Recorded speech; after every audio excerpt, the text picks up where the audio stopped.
지난주에는 출애굽 시작을 하면서 모세에 대해서 생각해 봤습니다. 하나님은 하나님의 계획을 이뤄나갈 때 그때그때 사람들을 들어 쓰십니다. 이 시대도 마찬가지입니다. 모세는 지금부터 3,500년 전의 사람이라면 지금 우리에게 모세는 누군가? 바로 여러분들이 이 시대의 모세입니다. 하나님은 언제든지 사람을 들어 쓰시는데요. 사람만 들어 쓰는 게 아니에요. 이 모든 자연 만물도 주님은 들어 쓰십니다. 어떻게 쓰시느냐가 굉장히 중요하거든요. 그래서 우리는 하나님의 손길을 볼 수 있다면 매 순간순간을 아주 영적인 흐름으로 재미있고 행복할 수 있어요. 왜냐하면 하나님이 하시는 것을 보기 때문에 그렇습니다. 자, 오늘은 애굽에 내린 10가지 재앙을 봅니다. 자, 10가지 재앙이다. 왜 굳이 10가지일까? 한 12가지 해도 될 텐데. 그렇게 생각할 수 있겠어요. 근데 성경을 보면 이 숫자는 딱 그거라고 안 하겠지만 거의 보편적으로 상당히 상징적인 의미가 커요. 그래서 이 10이라고 하는 열이라는 숫자는 가득 찬 수를 의미해요. 그래서 40이라고 하는 단어는 인간이 이 땅에서 살면서 가장 고통스러운 숫자가 40이고요. 그리고 또 하나님의 역사는 또 3이라는 숫자. 그래갖고 보통 우리가 기존에 공부했었죠. 지금 얘가 더 하다 보면 이제 또 사설로 흐를까봐 그럴 것 같아서 가득 찬 수가 10이라는 숫자입니다. 자, 그래서 이 10가지 재앙도 하나님께서 하나의 상징적이면서도 가득 찬 재앙을 보여줍니다. 하나님께서 천지를 창조하셨습니다. 하나님을 어떤 하나님이라면 창조주 하나님이라고 그러죠. 그리고 우리와 다른 모든 것들은 다 뭐라고 그러면 피조물이라고 그래요. 하나님께 말미암아 지음받았다. 자, 그러면 이 피조물은 사실 누구를 위하여 지었냐면 사람을 위해서 지었어요. 사람은 누구를 위하여 지었냐면 하나님을 위해서 지은 거고요. 믿습니까? 그래서 이 모든 것을 다스리고 정복하고 충만하고 네가 다 먹고 마시라고 하나님이 허락해 주신 거예요. 그런데 하나님과의 관계가 잘 되면 이것이 풍요롭게 내게 다가오는데 하나님과의 관계가 안 되면 하나님이 우리에게 주신 이 피조물을 통해서 하나님이 우리를 공격시켜 주시고 우리로 하여금 고난과 핍박을 받게 만들어요. 그래서 자연 재앙들이 임하게 되죠. 이 애굽에 임했던 10가지 재앙이 바로 뭐냐면 자연 재앙이에요. 자, 그 중에 우리가 생각해 볼 수 있는 것은 이 재앙도 그냥 재앙이 아니라 그들이 섬기는 신, 우상이지요. 이거 신이라고 그래요. 이 신들에 대해서 치는 겁니다. 혹시 여러분 그 이스라엘 갔다 오셨거나 또는 이스라엘 갔다 오지 않았더라도 파피루스 같은 거 보신 적이 있죠. 거기에 보면 이집트의 그 벽화들 그 그림 보면은 아주 다양한 희한한 그림들 많이 있죠. 그게 뭘까요, 여러분? 그게 다 신이에요. 이집트에는요 엄청나게 많은 다신이 있어요. 다양한 신들이. 그래서 그 신들 중에 대표적인 신 그 10가지를 뽑아가지고 하나님이 치신 겁니다. 그래서 뭘 보여주냐면 하나님의 유일성, 하나님만이 유일하신 하나님, 참신이시다. 그리고 하나님만이 참신성, 하나님만이 유일하시고 하나님만이 참 하나님 신이시다고 하는 것을 보여주기 위해서 이 10가지 재앙이 임한 겁니다. 그리고 하나님의 이 창조의 사역을 보게 되더라도 어떻게 점진적이죠. 보시기에 좋았더라 심히 좋았더라 한 것처럼 이 10가지 재앙도요 처음에는 보편적인 거예요. 큰 고난이 없어요. 근데 점점 가면 갈수록 클라이막스로 올라가는 겁니다. 근데 이 과정 속에 어떤 거냐면 4가지 재앙서부터까지는 이제 전체 보편적으로 같이 하다가 4가지 재앙서부터는 이스라엘은 제외를 시켜요. 그러니까 IS가 아니에요. 이스라엘은 제외시키고 나옵니다. 그리고 이 중에서 뭘 하면 그 왕에 대해서 완고함, 강팍함 이런 단어를 쓰면서 점점 재앙은 재앙대로 커지는데 사람도 사람대로 완고해져요. 그러다가 마지막에 가서 이제 두 손 번쩍 들고요. 더 재미있는 표현은 이 처음에 이들이 할 때에 이들이 마술사 또는 술법사, 이 마술사 술법사는 뭐냐면 마술과 술법과 더불어 제사장들이에요 당시에. 그리고 이들은 치료자. 여러분 저기 미개한 지역에 가면 무당들이 대부분 다 그 마을의 리더가 되면서 하잖아요. 그런 일을 하는 사람들입니다. 이 마술사, 술법자, 이 제사장 이런 사람들이. 이런 사람들이 뭐 하냐면 흉내를 냅니다. 따라서 흉내를 내 가지고 그대로 뭐라고 할까요? 유사품이라고 할까요? 유사품 같은 걸 내놔요. 하지만 그들이 내놓은 것들은 어떻게 돼요? 하나님의 권능 앞에서 잡아먹히고 말죠. 그러다가 나중에 이 사람들이 이제 어떤 일을 하느냐, 모세에게 와서 당신의 하나님이 지금 우리에게 내린 이것들을 제하여 달라고 좀 구하십시오. 그래. 다시 말하면 자기들이 믿는 신들은 이제 하나님의 재앙에 의해서 아무 힘없는 피조물일 수밖에 없는, 그리고 우상일 수밖에 없는 것이 표시되어졌고, 이들이 하찮게 여겼던 그 노예라고 하는 이스라엘 사람들이 섬기는 하나님만이 참 하나님으로 인정하면서 당신의 하나님으로 말미암아 이 재앙들이 물러갈 수 있도록 기도해 주십시오 하고 요청하는 역사가 일어납니다. 그러므로 다시 유일하신 하나님, 그분이 참 하나님인 것이 이 마술사들, 술법사들, 제사장들 통해서 드러나게 되어지고, 그리고 나서 출애굽할 때에 어떤 비굴한 모습으로나 쫓겨나는 모습이 아니라 당당하게 하나님의 권세와 능력으로 나아가는 모습을 보여줍니다. 그리고 나서 이제 홍해 바다 앞에 가서는 다시 전능하신 하나님으로 드러나면서 홍해 바다를 통한 하나님의 역사로, 그래서 계속 이스라엘 역사에 보면 출애굽했던 과정, 그 10가지 재앙과 홍해 바다의 역사를 계속해서 반복하고 또 반복하고 반복하면서 이스라엘의 자부심을 느끼게 만드는 그런 것을 우리는 성경을 통해서 알 수 있습니다. 오늘도 이 10가지 재앙을 이렇게 생각해 보면서 하나님이 내 삶 속에 복을 주시려면 어떻게 줄 것이고, 또 우리의 삶의 현장에서 하나님이 우리에게 재앙을 내린다면 어떤 모습일까 한 것을 생각해 보면서 재앙이 아니라 축복자들이 되기를 주 이름으로 축복합니다. 재앙이라고 하는 거는요, 인간이 감당할 수 없는 수준을 재앙이라고 하잖아요. 그 대재앙 그러면 어떻게 돼요? 심각하죠. 그래서 우리가 정말 재앙이라는 단어는 아주 무서운 단어니까 조심해서 항상 재앙이 아닌 하나님의 은혜를 구하는 우리가 되어줄 수 있기를 바랍니다. 자, 그렇다면 첫 번째 재앙이 무슨 재앙일까요? 피예요. 피. 자, 피인데 무슨 피냐? 하나님께서 아론에게 지팡이를 통해서 나일강을 치라 그랬어요. 딱 쳤더니 나일강물이 피가 돼요. 자, 여러분 그 10개라는 영화 보셨죠? 그걸 연상을 하면 시청각적인 생각이 될 거예요. 그러면서 쫙 돼요.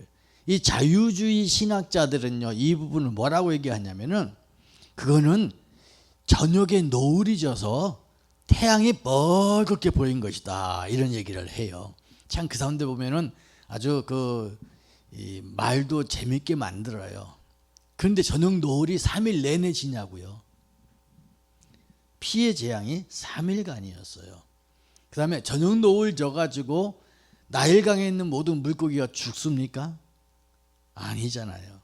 나일강에 피로 변하면서 물고기들이 떼죽음을 당해요. 인간의 범죄함으로 인해서 자연 만물들이 고통을 겪고 있는 겁니다.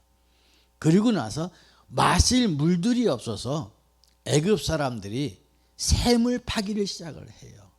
그 얼마나 고통스러울까. 근데 여기에 또 하나님의 놀라운 뜻이 있어요. 왜 하필이면 첫 번째 재앙을 피로 만드는 재앙이었을까? 그것은 바로 마지막 재앙에 대한 전초전이에요. 마지막 재앙이 뭐죠? 장자의 죽음이에요.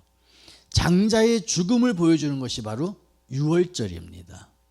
그래서 우리는 10가지 재앙과 유월절에 대해서도 나중에 또 생각을 해보게 될 거예요. 자, 그래서 그 유월절과 장자의 죽음을 예표한 첫 번째 재앙이죠. 자, 그러면 왜 이 나일강이라고 하는 이것에 대해서 공격을 했을까? 나일강 이거 자체가 바로 뭐냐면 하피라고 그래요. 하피라고 하는 나일강 신이에요. 그 나일강이 저들에게는 신입니다. 인도에 가면 무슨 강이 있죠? 예, 겐지스강. 그 강을 그들은 굉장히 신성시 여기죠. 우리가 가보면 정말 더러운 물인데 신성시 여겨요. 나일강은 그 사람들과 똑같아요. 나일강이 신이에요. 근데 그 신이 나일강을 피로 변하게 되고 물고기가 모두 죽었을 때 감당할 수가 없어요. 자, 이렇게 해서 나일강을 통해서 하나님은 피로, 그러면서 마지막 10번째 재앙을 얘기하고 있습니다. 자, 두 번째 재앙은 뭘까요? 뭘로 내렸어요? 두 번째 재앙? 예? 개구리. 자, 개구리. 자, 생각해 봐요. 왜 하필이면 개구리를 했을까요? 개구리 재앙으로요. 여러분, 그 이집트 벽화에 보면 개구리 얼굴로 된 신이 있어요. 그 개구리가 거기는 신이에요. 그리고 이 개구리는 무슨 신인가 하면 풍요예요. 풍요와 다산의 신입니다. 바알과 아스타롯, 바알 신이 바로 풍요와 다산의 신이잖아요. 이집트에서는 개구리가 풍요와 다산의 신이에요. 그래서 이 이집트 벽화에 개구리 형태의 신들을 보면서 풍요와 다산으로 해요. 하나님은요, 어찌 보면 좀 짓궂하기도 역설적인 것을 좋아하시는지 몰라요. 이 풍요와 다산의 신인 개구리를 치셨는데 어떻게 치셨는가 하면 진짜 풍요롭고 다산으로 만들어 버렸어요. 무슨 말인지 아십니까? 번식이 갑자기 순식간에 막 펑튀기가 돼가지고 30배, 60배, 100배가 돼가지고요. 개구리가 침상에도 밥상에도 어디도 없는 데 없이 막 들쳐나오게 된 거예요. 자, 상상을 한번 해봐요, 여러분. 개구리가 그 돌아다니면 괜찮을 것 같아요? 견딜 수가 없는 거예요. 삶의 자체가 무기력해질 수밖에 없고 징그럽게 만들어지는 것, 이거 개구리입니다. 즉 그들이 풍요롭게 했던 것, 그들이 다산이라고 생각하면서 자랑스럽게 했던 것들을 통해서 무자비하게 풍요롭게 만들므로 진짜 풍요가 뭐가 풍요냐? 하나님께 받은 은혜가 풍요다. 언젠가 신문에 났더라고요. 우리나라에서 로또 복권 당첨된 사람들 지금 어떻게 살고 있는가. 여러분 혹시 보셨나요? 이게 오래전에 보고 나왔어요. 행복한 사람이 거의 없대요. 이혼하고 불화 일으키고 자살하고 갑자기 돈이 많이 생기니까. 그걸 생각하면서 이거 생각이 뜨더라고요. 풍요라고 하는 것은요, 먹을 것과 입을 것이 있은즉 족한 줄 알라. 하나님이 일용할 양식을 주시는 것, 하나님이 그때 필요한 거 공급하시는 것, 까마귀를 통해서 주시는 역사, 이런 것들이 체험되어지면서 내가 하루하루 살아갈 수 있다는 자체, 오늘 내가 호흡할 수 있다는 자체가 얼마나 기쁜가. 생각해보면 우리 하나님이 우리에게 넘치도록 다 주지 않았을까요? 그래서 우리 하나님은 내게 꼭 필요한 것들은 반드시 주시는데 그렇게 꼭 필요치 않은 것들은 적당히 주시는 것 같아요. 그래서 우리 하나님께서 주시는 바 은혜에 감사하면서 나아갈 때 참 여유가 있지 않겠는가. 요즘 들어서 저는 그런 생각을 좀 많이 하고 있어요. 그래서 오늘 하루라는 시간도 내가 하나님 앞에 누릴 수 있는 거, 그리고 보낼 수 있는 거, 유용하게 할 수 있는 거, 하나님 앞에서 선용할 수 있는 것들을 찾으면서 움직여 나간다면 하루가 멋진 거 아니에요? 근데 그러지 않고 허둥지둥 매다 보면 이 날이 나를 위해서 있는 것인지 내가 다른 어떤 부소물을 위해서 있는 것인지 구분 안 될 때가 있잖아요. 그래서 우리가 정말 어느 빵 공장에 다니는 사람이 그러죠. 빵이 나를 위해서 있는 건지 내가 빵을 위해서 있는 건지 모르겠다고요. 오늘날 우리들이 하나님은 나를 위해서, 믿습니까? 나를 위해서 모든 피조물을 만드셨어요. 그리고 우리는 하나님을 위해서 살게 하셨어요. 주 안에서 진정한 풍요를 찾기를 바랍니다. 그걸 가르쳐 주는 거예요. 자, 그 다음에 또 무슨 재앙이죠? 이예요, 이. 자, 이 요즘 참 보기 힘들죠? 우리 어릴 때는 이가 참 잘 잡혔어요. 예? 주섬주섬 막 줄줄줄줄 나오다시피 이가 참 많았어요. 그런데 이 이가 우리 생각했던 그런 이이기도 하고 빈대, 벼룩, 그 다양한 종류 그런 것들이에요. 자, 이것들이 어디서부터 나왔어요? 티끌에서 나왔어요. 티끌. 돼지, 여기는 돼지의 신이에요. 돼지의 신. 땅의 신이에요. 땅의 신. 이 땅의 신의 티끌을 딱 건드렸더니 티끌이 이가 된 거예요. 그들이 믿고 의지했던 땅의 신이 자기들의 피를 빨아먹고 고통스럽게 만드는 이유가 되어지는 거예요. 자, 그러므로 말미암아 이것이 사람들로 하여금 이제 괴롭게 견딜 수 없게, 자, 이 하나 조그만 게 아니라 여러분 빈대와 벼룩까지 온통 눈에 보이지 않으면서 와서 물고 뜯고 짐승들에게도 사람에게도 뜯는 생각을 해보세요. 그 상상이 어떻게 갑니까? 굉장히 힘들고 어려운 거예요. 하나님이 지금 이렇게까지는 어떻게 이스라엘도 같이 이렇게 하게 했어요. 봐줬어요. 이렇게 전초전으로 이렇게 해나가고 있는 겁니다. 이의 재앙. 지금 여기까지만 보더라도 여러분 뭐예요? 나일강, 개구리, 이, 그들 주변의 모든 환경, 주변에 있는 것들, 이것들이 하나님이 우리에게 준 축복인데 하나님이 언제든지 우리에게 이것을 재앙으로 오게 할 수 있다 하는 걸 보여줍니다. 자, 네 번째는 무슨 재앙이죠? 파리예요. 자, 파리의 재앙이에요. 자, 파리는 어떻게 해서 생기게 했어요? 뭘 하니까 파리가 생겼어요? 성경을 좀 읽으면 얼마나 좋을까 생각이 듭니다. 자, 파리라고 하는 것은요, 곤충의 종류라 해서요. 곤충의 신이라고 하는 코뿔이라고 하는 것인데요. 이 파리는 우리가 보는 이런 파리가 아니에요. 어떤 파리냐, 이걸 이 성경 사전에 보니까 개파리라고 그래요. 여러분 들어봤어요? 우리 안 들어봤죠? 모르는 거예요. 개자가 들어가요. 나도 몰라요, 잘. 그런데 이 파리가 뭐냐 했더니 일반 파리가 아니고 우리 옛날 쇠파리 알죠? 아마 그거랑 비슷한 것 같아요. 쇠파리한테 혹시 물려보신 분 계셔요? 나는 어릴 때 좀 많이 물려봤어요. 우리 동네 그런 게 많아서. 쇠파리가 물어요. 쇠파리가 소도 물고 그런 쇠파리예요. 이게. 그 사람과 짐승을 막 물어버리는 거예요. 그것이 새까맣게 달라들어 가지고 문다고 생각을 해보세요. 공포죠. 이 공포. 여기서부터는 뭐냐면 이스라엘에서는 이제 안 당해요. 이거는 이제부터는 뭐냐면 이스라엘은 여기까지예요. 여기서부터는 이제 애굽 사람들에게만 임하는 겁니다. 직접적으로 사람에게 고난과 고통을 주는 것이 시작이 되고 있어요. 쇠파리 같은 것들이 달라들어서 곤충도 사람도 물고 아파지기 시작하죠. 그러면서부터 같이 연결되어지는 이제 재앙입니다. 자, 쇠파리도 아까 말했듯이 코뿔이라고 하는 그때 당시에 신들을, 곤충의 신을 이야기합니다. 곤충의 신들을 지금 곤충의 신들이 그들을 괴롭히는 것을 보고 있어요. 자, 다섯 번째는 무슨 재앙입니까? 네? 가축이 죽는다. 뭘로 죽을까?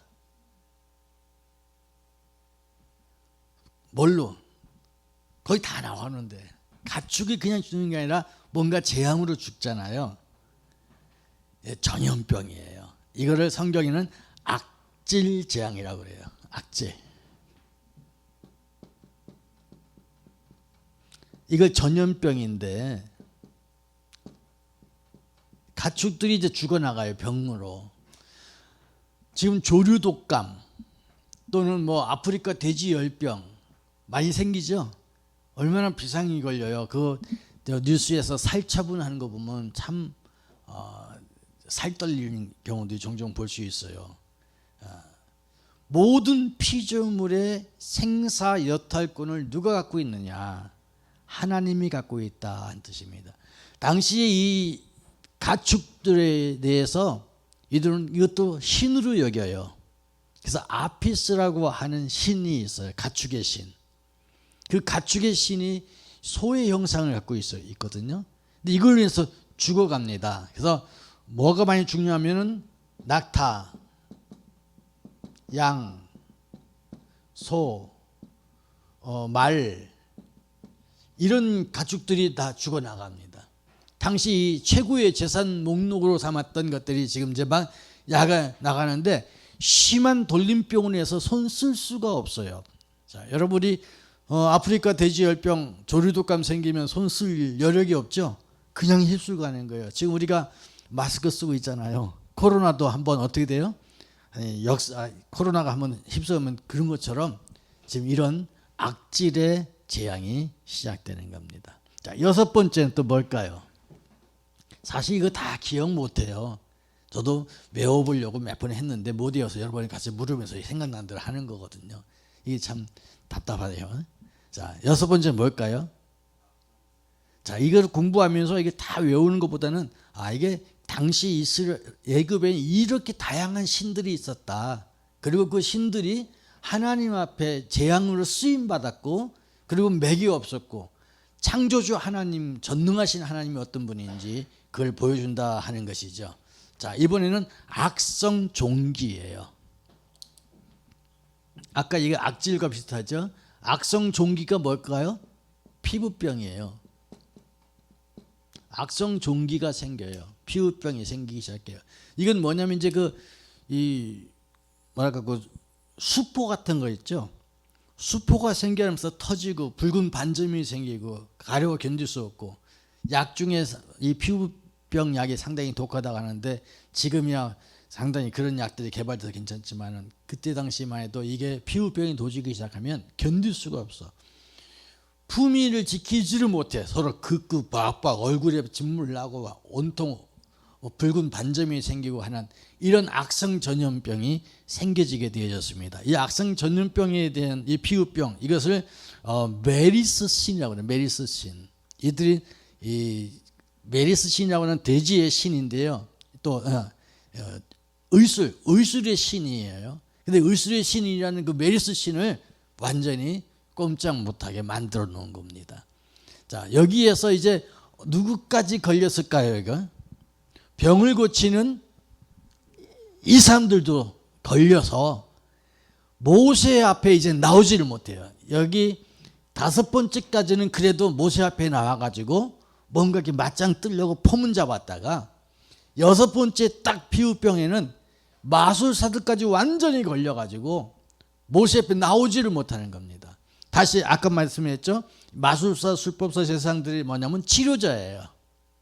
이 사람들이 가장 강력한 게 그들을 병을 치료한다 뭐 한다고 내가 믿는 메리스 신이 이게 다 치료해 준다는 그러한 그 메리스 신이라는 단어 속에서 영어 아마 치료라고 하는 그 영어가 나온지도 모르겠어요. 자, 그렇게 메리스라고 하는 단어를 썼는데 이들조차도 피부병에 걸려가지고 꼼짝 못하게 되어지는. 그러므로 오직 누구만 하나님의 역사하심만을 보여주고 이들 마술사들은 여기서 완전히 이제 물러나기 시작합니다. 자, 그 다음에 일곱 번째 재앙이 뭐죠? 우박이에요. 세 가지가 나와요. 하나는 우레소리, 하나는 우박, 하나는 불입니다. 이게 다 하늘에서 나타나요. 근데 여기에서 중요한 거는 하나님의 경고가 있어요. 그래서 이 일곱 번째 재앙은요, 피할 길을 주셔요. 자, 이제 우박이 하늘에서 불이 우레소리가 임할 거니까 피하라고 경고해줘요. 그래서 피한 사람들은 살았어요. 근데 피하지 않았던 사람은 이제 우박을 맞고 불 맞고 이제 고통을 겪게 되시죠. 자, 여기에서 이제 하나님께서 경고를 해줌으로 말미암아 사람들에게 피할 길을 줄 수 있도록 마음을 주셨다는 것이 이번 이 재앙의 특징입니다. 이것은 우박은 뭐냐면 하늘의 신인 이시시라고 있어요. 이시시라는 신이 있습니다. 이게 하늘의 신입니다. 그 신, 하늘의 신조차도 자기들에게 재앙을 내리는 수밖에 없고 하나님의 진노에 이용당할 수밖에 없음을 선언해 주고 있는 거죠. 자, 그 다음에 여덟 번째 재앙이 뭘까요? 오늘은 빨리 끝냅니다. 왜냐하면 제가 치과 치료를 받아가지고 좀 거시기 해요. 자, 여덟 번째 재앙이 뭘까요? 메뚜기. 여러분, 메뚜기, 우리 어릴 때 메뚜기 참 많이 잡아먹었어요. 우리 할아버지가 저한테 메뚜기 잡아오라고 그래가지고 아주 메뚜기 잡으러 많이 다녔는데, 우리나라 메뚜기는 귀여워요. 여러분, 지금 이 메뚜기가요, 그때 3,500년의 메뚜기를 지금도 볼 수 있어요. 얼마 전에 이게 중국까지 왔어요. 뉴스에 나왔죠, 여러분?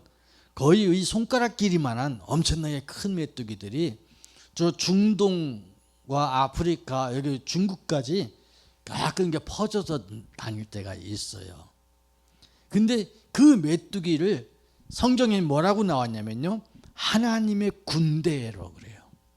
하나님은 이런 메뚜기 같은 것조차도 하나님의 군대로 쓰이도록 사용하시는 거예요. 그래서 메뚜기가 새까맣게 달라들면 어떻게 되냐면 황폐화합니다.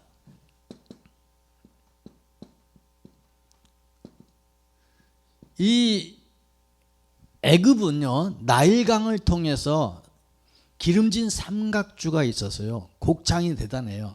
여러분, 요셉이 7년 풍년 7년 흉년 통해서 그 당시에 최고의 애굽으로 만들었던 것이 곡창지대가 있거든요. 바로 그 곡창지대에 있지만 아무리 대단한 곡창지대라도 어떻게 돼요? 한순간에 황폐화가 됩니다. 그래서 이들에게 가장 강력했다고 했던 나일강조차도 꼼짝할 수 없도록 만들었다. 당시에 곡물의 신인 세트라고 했어요. 이건 이 세트가 곡물의 신이라고 해가지고 자기들 비옥한 애굽의 최고의 자랑스러운 모습인데 이것을 친 거예요. 자, 근데 재밌는 거는요, 하나님이 한번 서풍을 불게 샥 하니까 메뚜기들이 어떻게 됐어요? 몽땅 한순간에 메뚜기가 날아가 가지고 홍해바다에 다 빠져 죽어요. 자, 뭐가 연상되죠? 애굽의 군대가 홍해바다에 빠져 죽는 걸 연상시켜 줍니다. 그 어마어마하게 많던 메뚜기가 모세가 하나님께 구하고 나니까 바람 한 번 부니까 홍해바다에 다 빠져 죽어요. 그러므로 메뚜기를 구경할 수 없던 걸 깨끗이 하나님이 청소합니다. 하나님이 한번 손 대시면 간단하게 역사가 일어납니다. 지금 우리 이 코로나 이 사건도 마찬가지 되겠죠. 하나님의 역사를 우리는 보는 눈이 있어야 됩니다. 여러분 개인에게 삶에 이 메뚜기처럼 여러분을 갉아먹는 아픔, 갉아먹는 여러 가지 힘들고 어려움도 하나님 한번 손대시면 어떻게 될까요? 성령의 바람 불어서 해결하는 것 같이 우린 그 하나님을 바라보는 믿음이 있어야 할 줄로 믿습니다. 메뚜기 얼마나 이들은 자기들의 그 곡식에 대해서 자랑스럽게 생각했고 풍요로 생각했고 곡식의 신인 세트를 딱 붙잡아 있었지만 아니야. 그들이 가장 자랑스럽게 여겼던 것들을 하나님은 한순간에 다 이렇게 날아가게 만들죠. 자, 마지막이 뭘까요? 아니, 9번째가 흑암이에요. 자, 이게 흑암이라고 하는 거 학자들은 여러 가지로 얘기해요. 흑암을 참 어떻게 표현해야 되나. 그래서 일식이지 않냐, 일식. 근데 일식이 여러분, 일식이라고 해서는 일시적인 게 일식 아닙니까? 근데 흑암이 며칠 동안이라고 그래요? 3일 동안이에요. 그리고 여러분, 일식이 우리가 경험 안 한 거 아니잖아요. 일식 경험해서도 하늘이 약간 껌껌할 뿐이잖아요. 근데 성경 뭐라고 그래요? 바로 옆에 사람 얼굴이 안 보인다고 그랬어요. 하나도 안 보이는 거야. 지금처럼 전기불이 있는 게 아니고 완전히 금음날 산 골짜기에 가서 금음날 밤 산 골짜기에 있다고 생각을 해보세요. 그거와 같이 아예 안 보여. 옆에 사람조차도 안 보이는 게 3일간입니다.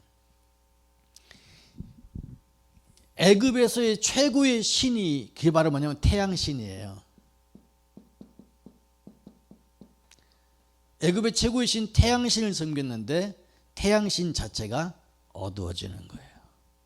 그 어떤 학자들은 일식이었다, 어떤 학자들은 강력한 모래 폭풍이었다 그러는데 그건 설명이 어려워요. 3일 동안 한 치 앞도 내다볼 수 없을 정도의 깜깜한 흑암이, 이건 뭐냐면 그들이 가장 자랑스럽게 생각했던 태양신에 대한 공격이고, 또 하나는 사람은 어둡고 캄캄하면 뭘 느껴요? 불안함을 느끼는 거예요. 사람은 참 어둠 속에 있으면 공포를 느끼게 되어 있어요. 드디어 이제 최고의 공포가 몰려오는 거예요. 여기서부터 시작해서는 이제 천천히 이스라엘 백성들도 같이 이렇게 경험하게 만들어주고서부터 여기서는 이제 직접 몸으로 침범에 들어가면서 드디어 어떻게 되냐? 공포를 느끼는 겁니다. 두려움을 느껴요. 그래도 버티니까 마지막에 뭐예요? 장자의 죽음이 들어옵니다. 이제는 직접 몸을 치는 거예요. 그래서 애굽의 곡소리가 울려나요. 이것이 10가지 재앙이에요.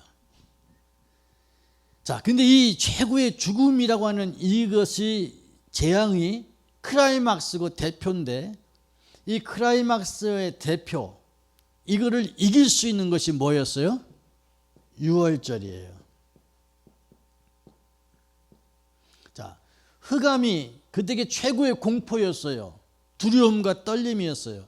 이걸 이길 수 있는 게 뭐예요? 참 빛이에요.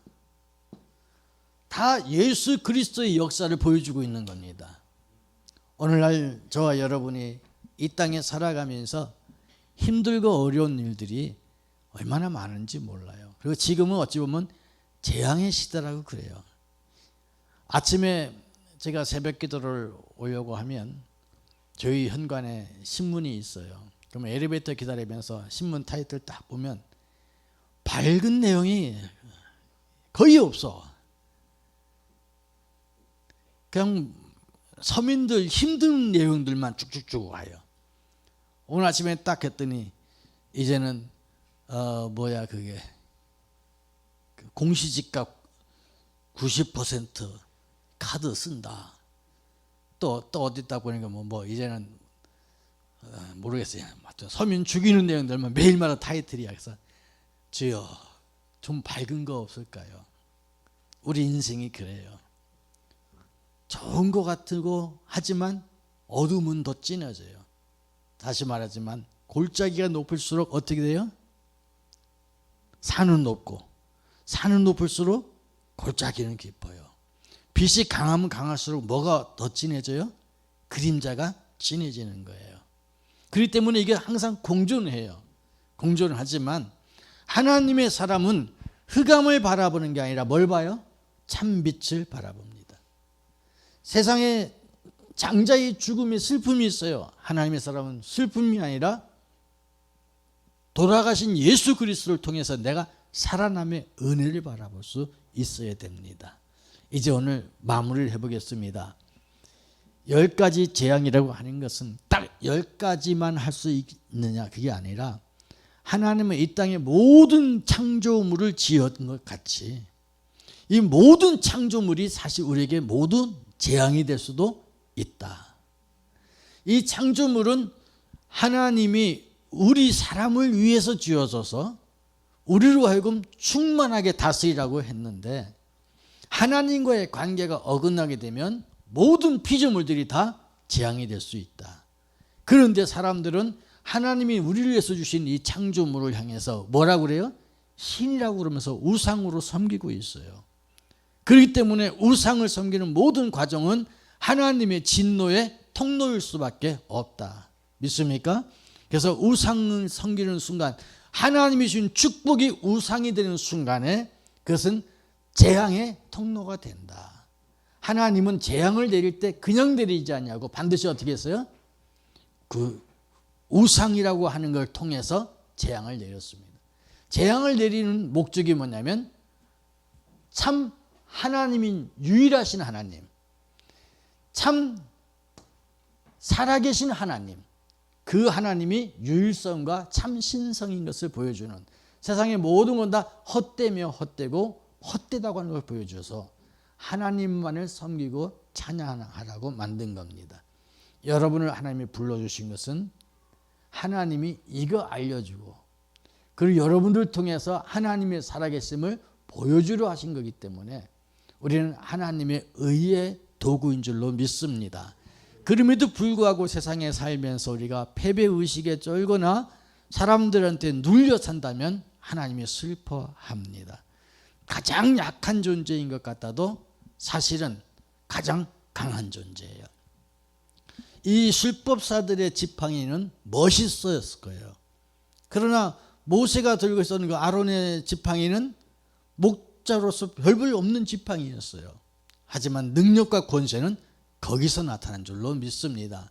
저희들이 세상에서 볼 때에 자랑할 게 없고 남들 앞에서 떳떳하지 못할 것 같아도 아니에요. 어떤 순간에도 나는 하나님이 나와 함께 하신다는 그 믿음 가지고 여러분 강하고 담대하시기를 주 이름으로 축복합니다. 노예였던 이스라엘 백성들이 이 10가지 재앙을 통해서 가장 당당하게 모든 금은 패물과 짐승들까지 이끌고 쫙 나오죠. 여러분 쉽게 영화에서 보니까 어때요? 멋있잖아요, 그죠? 쫙 나오는 것처럼 여러분의 삶이 그와 같이 되기를 주 이름으로 축복합니다. 오늘 여기까지 합니다.